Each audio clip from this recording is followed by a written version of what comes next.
मेरी शादी के 1 साल बाद मुझे बेटी हुई तो घर वालों ने मुझे झूठे मुबारकबाद दे दी, मगर 1 साल के बाद एक बेटी की पैदाइश से ससुराल वालों ने मेरा जीना मुहाल कर दिया था। मैं जिस गांव में रहती थी वहां एक औरत को सम्मान तभी मिलता था जब वह बेटियों के साथ साथ बेटों का भी मां बने।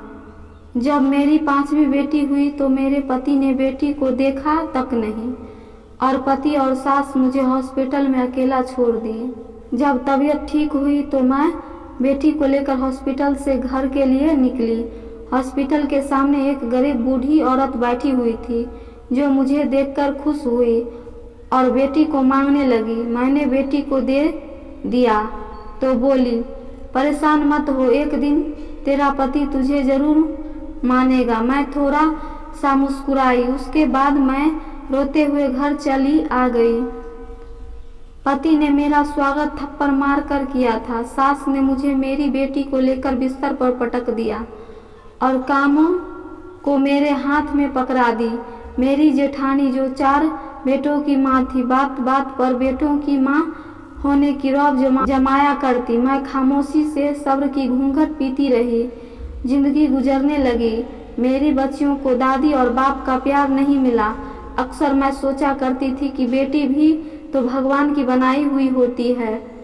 सब कुछ भगवान के हाथ में होता है, जिसे चाहे बेटी दे और जिसे चाहे बेटा। फिर क्यों इसका कसूर एक औरत को ठहराया जाता है।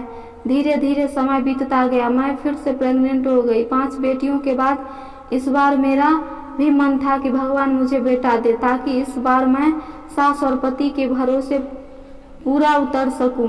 समय जैसे जैसे गुजर था मेरा डर बढ़ते चला जा रहा था। मेरे पति मुंबई में काम करते थे। इस बार उन्होंने साफ साफ कह दिया था कि इस बार तुमने बेटी को जन्म दिया तो मैं तुम्हें तलाक दे दूंगा।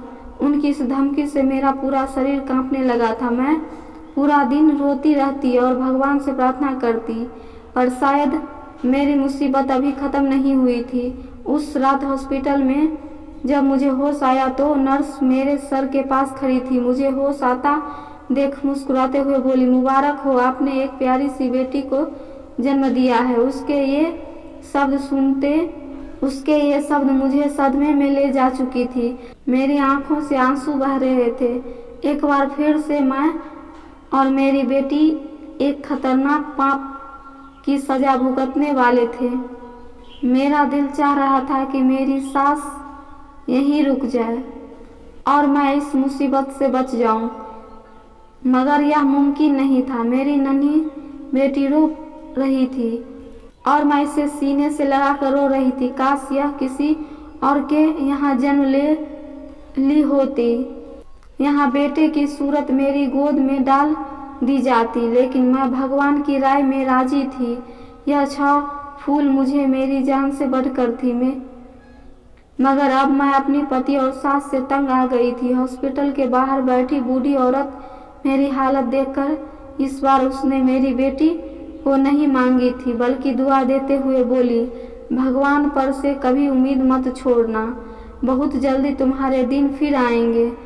मैं दिल में दर्द की सांसें खींचते हुए सर को हिलाई। रात के 9 बज चुके थे जब मैं रिक्शे में बैठकर घर तक पहुंची थी। मेरा शरीर कांप रहा था। मैं हिम्मत करके दरवाजे के पास पहुंची और बेल बजाने लगी। अंदर से मेरी बेटी के रोने की आवाज आ रही थी, पर किसी ने दरवाजा नहीं खोला। मैं दरवाजे से टेक लगाए बाहर में बैठी रो रही थी। आधी रात को मुझे दरवाजा खुलने की आवाज आई। मैं झट से उठकर खड़ी हो गई। दरवाजा मेरी बड़ी बेटी ने खोला था। मैं फौरन अंदर आ गई और उसे लिपटकर रोने लगी।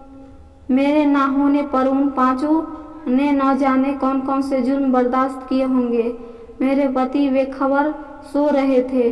मैं भी खामोशी से अपनी 6ठी बेटी को लेकर कमरे में जाकर सो गई। कमजोरी और थकान से मैं जल्दी ही गहरी नींद में सो गई। मेरी आंख तब खुली जब मेरे पति राकेश ने मुझे बालों से पकड़कर उठाया था मैं पहली बार उसका ऐसा गुस्सा देखी थी। मुझे डर लगने लगा था। मुझे ऐसा लगा जैसे मुझे जान से मार देगा। राकेश मुझे घसीटता हुआ कमरे से बाहर लेकर आया। मेरी बेटियां यह देखकर रोने लगी और मेरी सास उन्हें डांटकर चुप कराने लगी। मेरा पति कहने लगा, किसके कहने पर तू इस घर में दाखिल हुई है? मेरे घर का दरवाजा तेरे लिए अब बंद हो चुका है। अपनी बेटियों को लो और इस घर से निकल जाओ।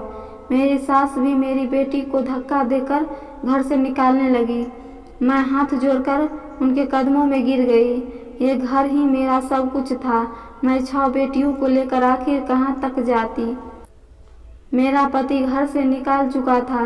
मैं बेटियों के साथ दरवाजे पर बैठी रो रही थी। तभी मुझे सास के चिल्लाने की आवाज़ आई और फिर मेरे पति की आवाज़ सुनकर मुझे कुछ दुर्घटना का एहसास हुआ। मेरी सास पांव फिसलने से गिर चुकी थी और उनका सर किसी चीज़ से लगकर फूट चुका था। मेरा पति हड़बड़ा कर रोता हुआ उन्हें डॉक्टर के पास ले जाने लगा, मगर कुछ ही देर बाद बहुत बुरी खबर मिली कि सर में चोट लगने के कारण मेरी सास अब इस दुनिया में नहीं रही। भले ही मेरे पति ने मेरे और मेरी बेटी के साथ अच्छा नहीं किया था, मगर उस वक्त उन्हें तकलीफ में देखकर मैं उनका गम बांटने लगी। रिश्तेदार दूर दूर से हमारे यहाँ सास को देखने के लिए आने लगे, इसलिए पति ने दोबारा घर से जाने की बात नहीं कही थी। वक्त गुजरता गया और राकेश का व्यवहार पहले से कुछ बेहतर होता गया। वह मुझसे ज़रूरत पड़ने पर बात कर लिया करते थे, पर अपनी बेटी को लेकर एक नज़र देखना गवारा भी नहीं करते। मैंने नोट किया था कि वो दूसरी औरतों से ज़्यादा दिलचस्पी लेने लगे थे। मेरे सर पर अब एक और खतरा गिर चुका था, कहीं वह बेटे की चाह में दूसरी शादी न कर ले।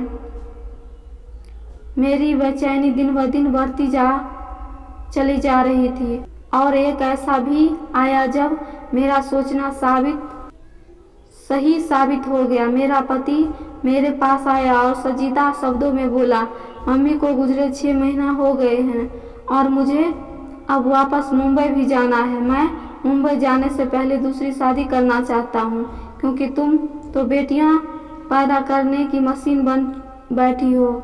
यह ख्वाहिश मेरी माँ भी दिल में समाये दुनिया से चली गई। पति का यह शब्द सुनकर मेरा खून खौल गया। पहले की मुसीबतें कम थी क्या जो अब मेरे सर पर सौतन लाना चाहते थे?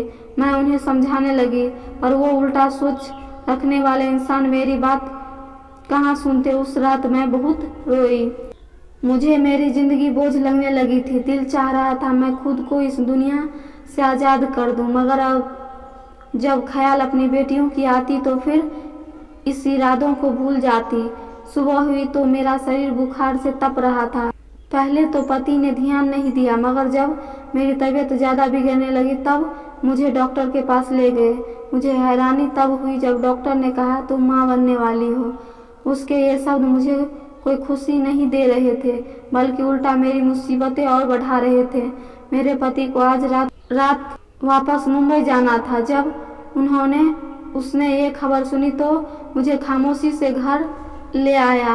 घर लाकर तेज आवाज़ में कहने लगा, इस बार अगर तुमने बेटा दिया तो ठीक, वरना अगर बेटी हुई तो मार देना या जिंदा दफन कर देना, मगर इस घर में मत लाना। अगर मेरी बात के खिलाफ हुई तो मैं तुम्हारी 6 बेटियों को ऐसी जगह भिजवा दूंगा जहां से तुम उसको दोबारा कभी नहीं मिल पाओगी। पति की शर्तें सुनकर मैं दंग रह गई।